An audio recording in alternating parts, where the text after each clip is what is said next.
Good morning students.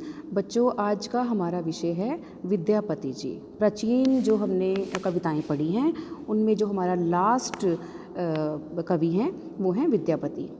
तो विद्यापति जी के 3 पद लिए गए हैं।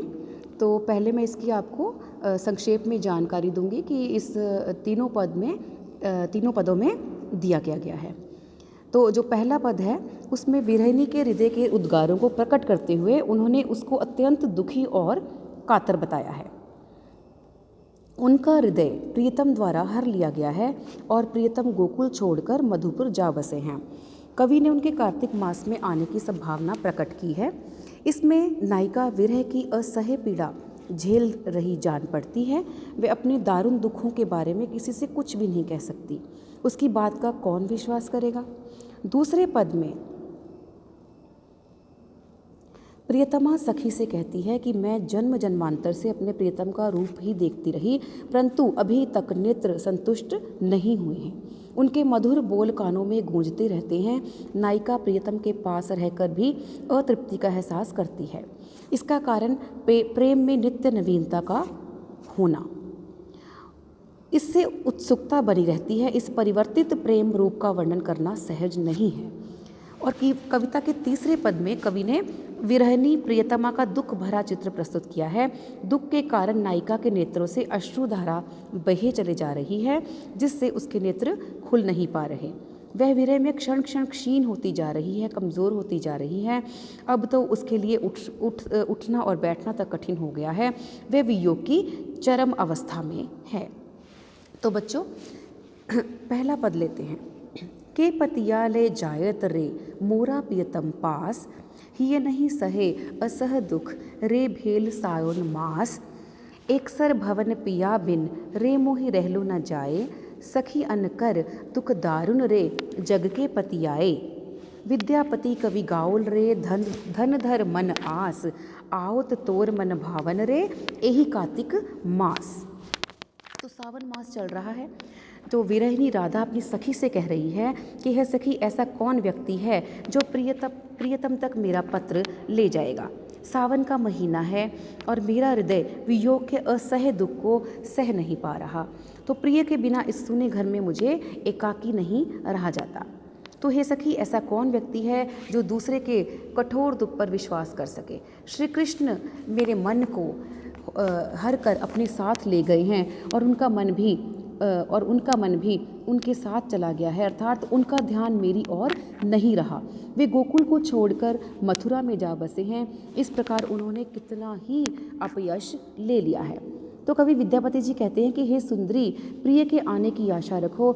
इसी कार्तिक मास में तुम्हारे प्रियतम तुम्हारे पास आ जाएंगे। तो इसमें विशेष क्या है कि प्रिय वियोग में सावन मास जो है वो नायिका को, राधा जी को कष्टकर प्रतीत होता है। इसमें हरिहर शब्द आया है, तो ये इसमें यमक अलंकार है। ठीक है। तो सखी पत्याय में अप्रस्तुत प्रशंसा है।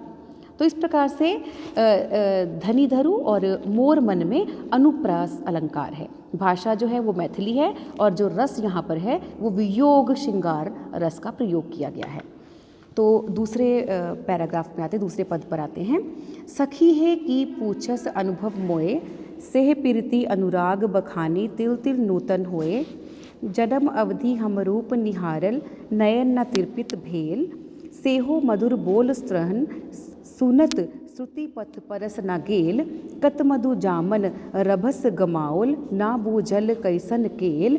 लाख लाख जुग हिय राखल, तैयो हिय जरन न गेल। कत बिदगद जन रस अनुमोदे, अनुभव काहू न पेख। विद्यापति कह प्राण जुड़ावते, लाखे ना मिलन एक। तो इस प्रकार इसमें एक नायिका और उसकी सखियां एक स्थान पर बैठी हुई हैं और सखियां नायिका राधा से उनकी प्रेमानुभूति को जानना चाहती हैं। तो उनसे श्री कृष्ण से उसने जो कृष्ण से प्रेम किया है वह कैसा है। तो नायिका उनकी जिज्ञासा को संतुष्ट करती हुई उस प्रेम का वर्णन करती है कि उसका प्रेम कैसा है। तो हे सखी, तू मुझसे मेरे प्रेम अनुभव के बारे में क्या पूछती है, अर्थात तुझे उस प्रेमानुभव के बारे में क्या बताऊं। इसके आनंद और स्वरूप का वर्णन नहीं किया जा सकता। यदि उस प्रेम और अनुराग का वर्णन किया जाए तो वह क्षण प्रतिक्षण नवीन ही नवीन दिखाई पड़ता है, नया दिखाई पड़ता है, अतः उसका वर्णन करना कोई सरल काम नहीं है। वर्णन तो स्थिर वस्तु का किया जा सकता है। मैं तो जीवन भर कृष्ण के रूप को टकटकी बांधकर देखती रही हूँ, तभी तो मेरे नेत्र अभी तक तृप्त नहीं हुए हैं। तो मैं उनके मधुर वचन को सदैव कानों से सुनती रही हूँ, किंतु फिर भी लगता है कि जैसे मैंने उन्हें कभी सुना ही ना हो। रूप और वाणी की चिर नवीनता मुझे अतृप्त बनाए रखती है। मैंने कितनी ही मादक और सुहावनी वसंत की रातें श्री कृष्ण के साथ बिता दी, फिर भी ये हृदय को अपने हृदय से लगाए रखा, फिर भी हृदय शीतल नहीं हुआ। तो मेरी तो बात क्या, कितने ही रसिक जन प्रेम रस का पान करते हैं, पर उस प्रेम का वास्तविक अनुभव कोई ही जानता है। तो कवि विद्यापति कहते हैं, उन्हें लाखों व्यक्तियों में से कोई एक व्यक्ति भी ऐसा नहीं मिला जिसके मन ने प्रेम में पूर्ण तृप्ति का अनुभव किया हो। कारण ये है कि प्रेम की पूर्ण तृप्ति हो ही नहीं सकती। प्रेम जो है वो सदा नूतन यानी नया बना रहता है, इसलिए उसका सही सही वर्णन कर पाना संभव नहीं है। सखी होए में यहाँ पर अतिशयोक्ति अलंकार है, तिल तिल में वीप्सा अलंकार है, और कल एक में अतिशयोक्ति अलंकार है। तो भाषा जो है यहाँ पर मैथिली भाषा का प्रयोग किया गया है। तो तीसरे पद पर आ जाते हैं बच्चों। कुसुमित कानन हेर कमल मुख, मूद रहे दो नैन, कोकिल कलरव मधुकर धुन सुन, कर देई झांपई कान, माधव सुन सुन वचन हमारा, तु गुण सुंदर अति भेल दूबर, गुण गुण प्रेम तोहारा, धरनी धर धन कतबेरी बैसई, पुनित ही उठे न पारा। तो इसमें राधा की जो सखी है उसकी विरह भावना का वर्णन कृष्ण के सम्मुख कर रही है, कृष्ण जी के पास जाकर कर रही है कि हे कृष्ण, विकसित प्रफुल्लित वन को देखकर वह जो कमल है, कमलमुखी राधा अपने दोनों नेत्रों को मूंद लेती है। कोयल की मीठी कूक और भौरों की मधुर झंकार को सुनकर वे अपने कानों को हाथों से बंद कर लेती है। हे कृष्ण, ज़रा मेरी बात सुनो।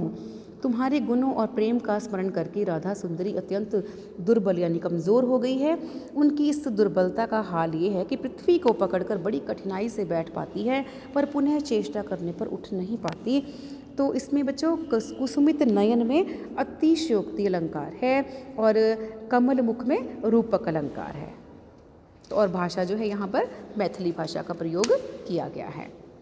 तो इस प्रकार से बच्चों आज हमने विद्यापति जी द्वारा लिखे गए 3 पदों का प्रसंग सहित हमने वर्णन किया है।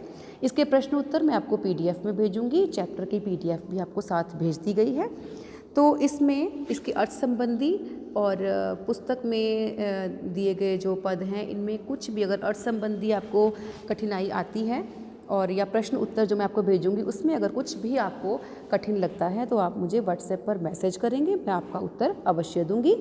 तो अगले चैप्टर के साथ दोबारा मिलेंगे। धन्यवाद।